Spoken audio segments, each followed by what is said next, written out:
I have this article from the Daily Wire. Hamas fires rockets targeting 500,000 people in Tel Aviv. It has been going on for a couple days now. It's pretty intense. On Tuesday evening in Israel, nearly 500,000 people in Tel Aviv, Israel's second largest city after Jerusalem, held their breaths as rockets targeted them in an attack launched by the terrorist group Hamas in the Gaza Strip. Hamas launched a barrage of 130 rockets, according to the New York Post, which noted that mosques across the Strip chanted "God is great" and "Victory to Islam." And there is lots and lots of footage of these rockets. Fireflies. Yeah, basically, it looks like fireflies, and it's just so. This is the Iron Dome that you were referencing. We were talking about it earlier. Yeah. So basically, the way it works is, it's a convoluted story, but they have a thing on the ground that looks for rockets in the sky. And so that comes from the SDI. The United States created the Strategic Defense Initiative, with Star Wars project, which allowed for us to have laser-guided satellites, which are nuclear powered, up in the sky, and they're supposed to be looking for the United States, and they're able to guide. This is like a $270 billion program to guide rockets that would then target laser, and they would stop. Laser would target any rockets coming into the United States. And this was supposed to keep us safe against Soviet initiatives. Now, there's a lot of problems to that. When was that? This is like 1974. Okay. There's a lot of problems to that program, and it has a lot to do with malware, which we'll get into for another topic later. Malware, huh? Wouldn't you believe that? That seems to be a thing lately, Dude, isn't it? It's like a steampunk rendition of hackers, because you've got people that were putting malware into the. If you look into the Farewell dossier, you see how the United States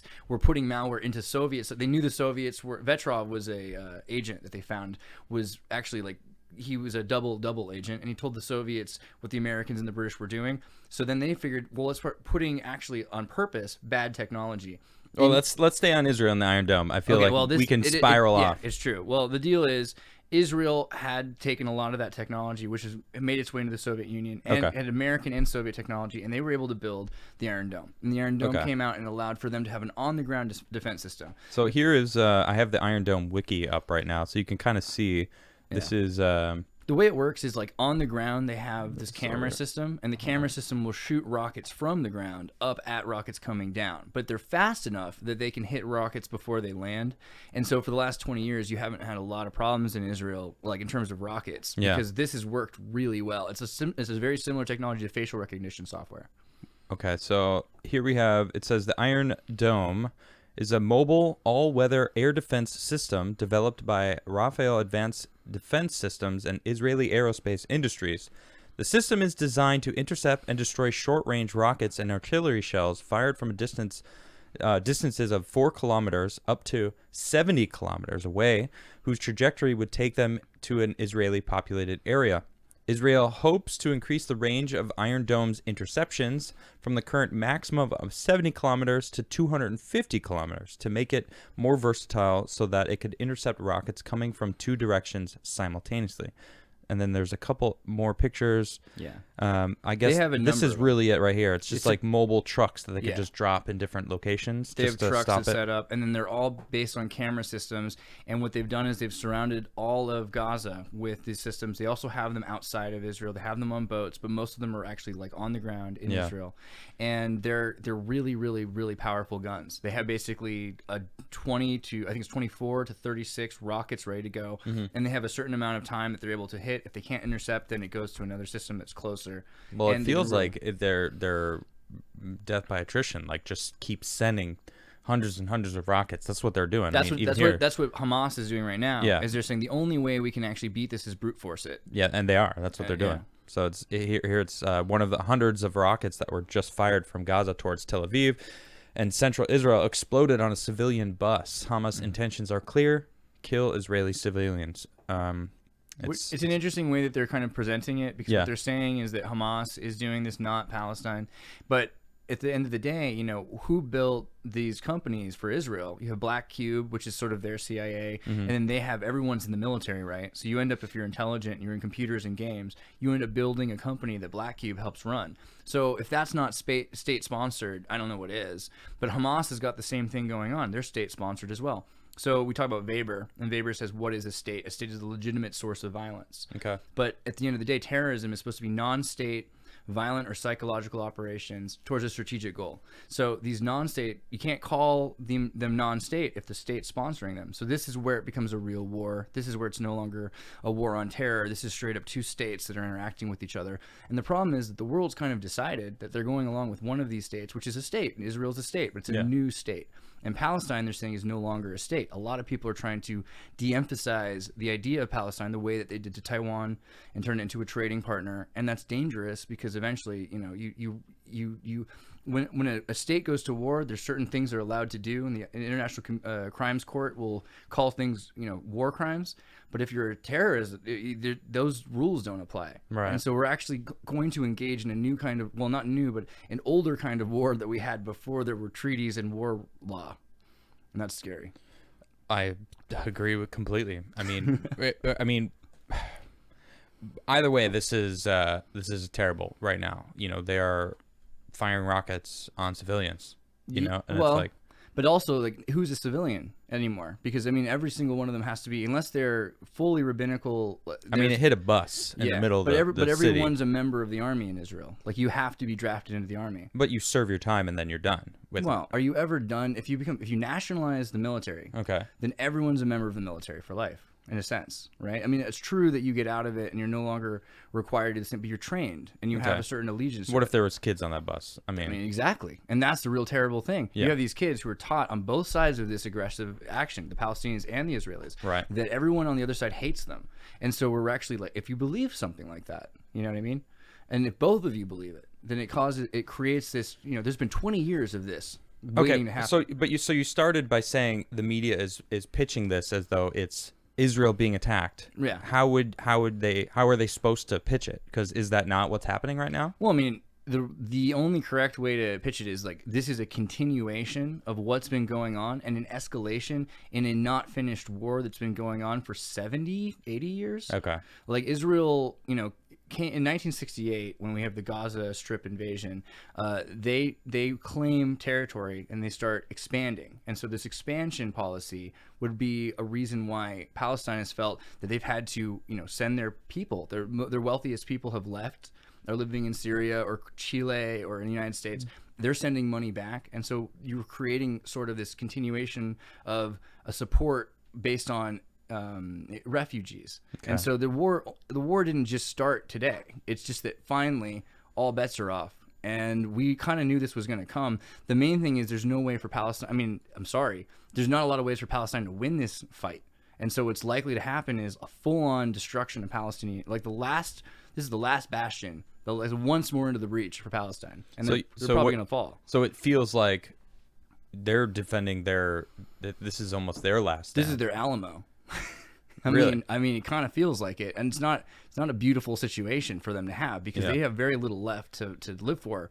A lot of them are kind of in the kamikaze mindset, you know, and so this is a more serious, and this is the thing I think also that scares Israel, because they're thinking to themselves, how could you possibly put up with this, you know, like the kinds of things you're going to have to go through to fight us, because we've done everything we can to set up a proxy where we don't even have to fight you, because we have the Iron Dome. We've set it up so that we don't have to get to that point, and you're just going to kill yourself. And the thing is, if someone's willing to die for something, it's hard to take it away from them. And it's not a religious thing. I mean, there are Christian Palestinians too. It's not, I mean, there are Jewish Palestinians, there are Muslims and atheists living in Israel. Israel is a secular state. So this is two states. That's all this is at this point. So it's just a war. It's just a war, and that's a really scary. Just is a scary idea. Just a war. You know? Right. What I said there. It's shocking. Those words. It's just a war. Like, yeah. Okay. It's war. Yeah. It's but not, it's a game. War games. There are ways war is allowed to happen now. Mm-hmm. Biological warfare is limited. Nuclear warfare is limited. But, you know, toxic gases, nerve gases, are still used on either side of the Gaza wall. I mean, there's some serious. The thing is, nobody likes it, and the Israelis don't like that it's happening either. You know, like, they want to protect their families. That's all it comes down to.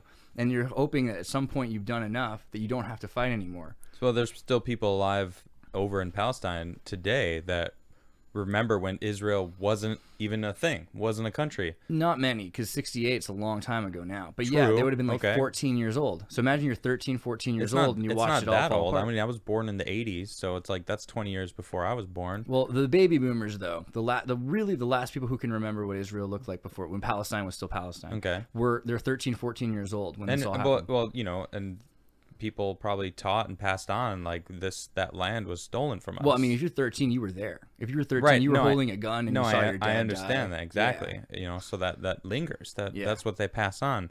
Especially, I mean, from what I hear from Palestine, they still believe that land is theirs and was stolen from them. Well, I mean, the whole idea, like, you know, this comes from a biblical narrative, right? Mm-hmm. I mean, that says also that the Israelis they own the pyramids by that logic, right? I mean, so it's kind of an expansionist policy in general, and there's something to the flag also. The Israeli flag represents the two rivers, right, of Jordan and the Nile, I think, to represent. And it could be, I think that's correct, in order to expand the land of the Star of David or the Seal of Solomon. Yeah. So they have a set agenda or goal for what is supposed to be Israel, and again, it's not a religious goal, and they don't look at religious Jewish people in Israel the same either. They're separated. This is a completely secular state.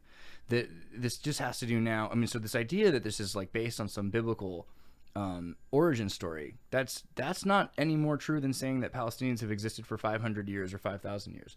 We're just at this point now where we're creating this new, I mean, and again, you look at the Beta Israelites, that they're being, the refugees that are being kicked out, exiled from Israel. Like, all these people were told that they're supposed to come to Israel if they're Jewish. Mm-hmm. Well, they're sending back the African Jews.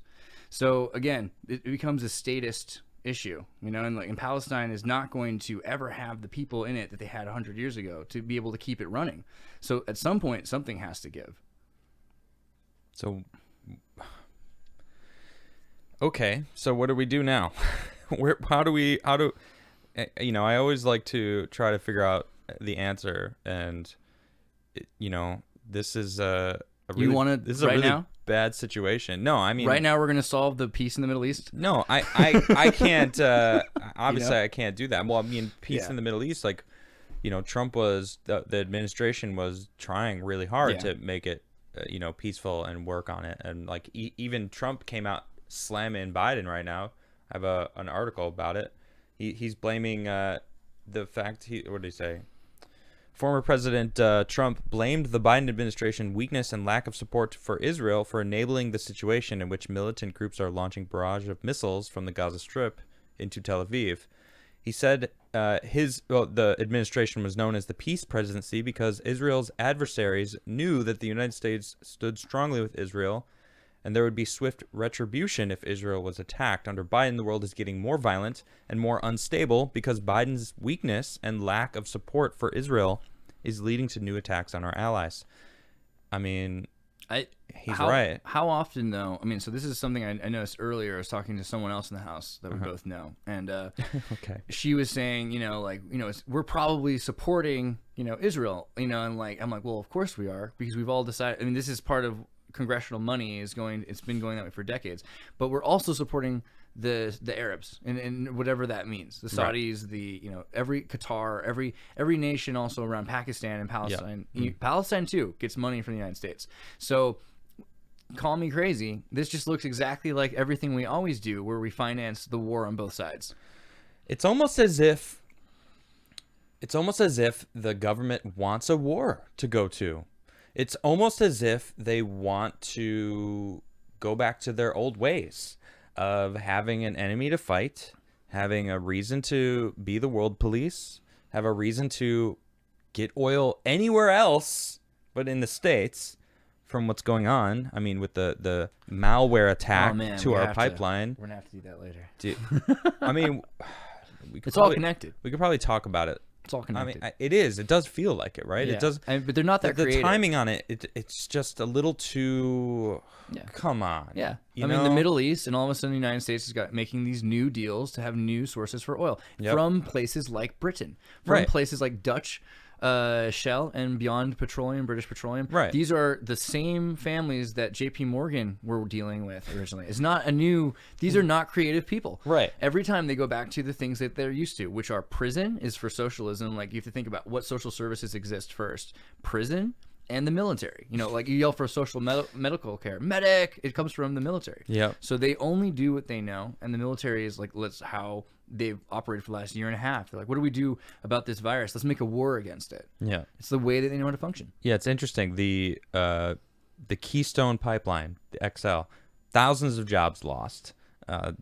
Whatever Biden claimed was going to be millions of jobs, Gone. There's no jobs. Where are the jobs, Like Biden? Alderaan and I'm seeing, I'm seeing, check out this new delivery robot. Check out this new robot that's replacing this entire job sector. Jobs are gone. And, you know, it's like they can't even pay people to get interviewed for jobs. Right. McDonald's is offering $50 just for an interview. Well, and people aren't even showing up. And people think about that the robots are coming, but like really, the robots are here. They just all live in a tiny apartment in Silicon Valley in a box, and they work at night. And you don't notice how many freaking robots exist, but there are server farms everywhere. The robots. Well, the reason I bring up the Keystone Pipeline is because Biden shut it down. Yeah. And within a few days, I was reading reports of a new pipeline that's going from the Middle East up in through Syria into EU, and I'm like. And then EU's making, and then so the Dutch families are making those deals. Yeah, and so the Dutch petroleum line, that's the same oil line that's going, and we have the same thing happening in Latin America, obviously Venezuela and Mexico, and you've heard about how the cartels have moved out of drugs into oil, and they drill holes in the pipeline and they siphon off oil. Really? Yeah. They go out in the middle of the country, they go to a pipeline, they drill a hole, and they pull oil straight out of the tap. Wow. And then they sell that, and that's a bigger industry than ever. So this is what. And you have to imagine when they were disposed for the last 4 years under Trump. Yeah. The powers that be now and were then, like those powers, what were they doing? This was oil tapping. This is a big industry is oil tapping. Yep. Energy. Yeah. Energy. It's that money. We need energy to keep society's wheels moving right now. So where's all the money? Well, the thing is, you could actually, obviously, certain kinds of free energy exist. Like, we have friends like Jeremiah the technician. You should check his channel out. He actually gets electricity from the UHF television signal. He can charge his phone with TV signal. Whoa, cool. So, like, you got to understand, Tesla power. Who's this? Jeremiah the technician. Yeah, you got to introduce me. Check this kid. He's amazing. He lives in Milwaukee.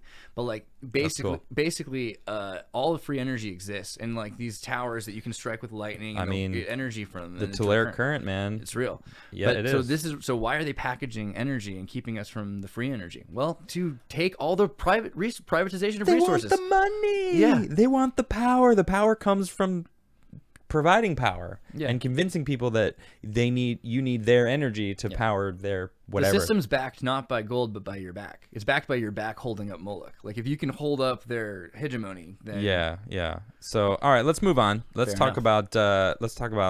I mean, it's a shame what's going on, and I'm sure we missed a bunch, but we were just having a good conversation.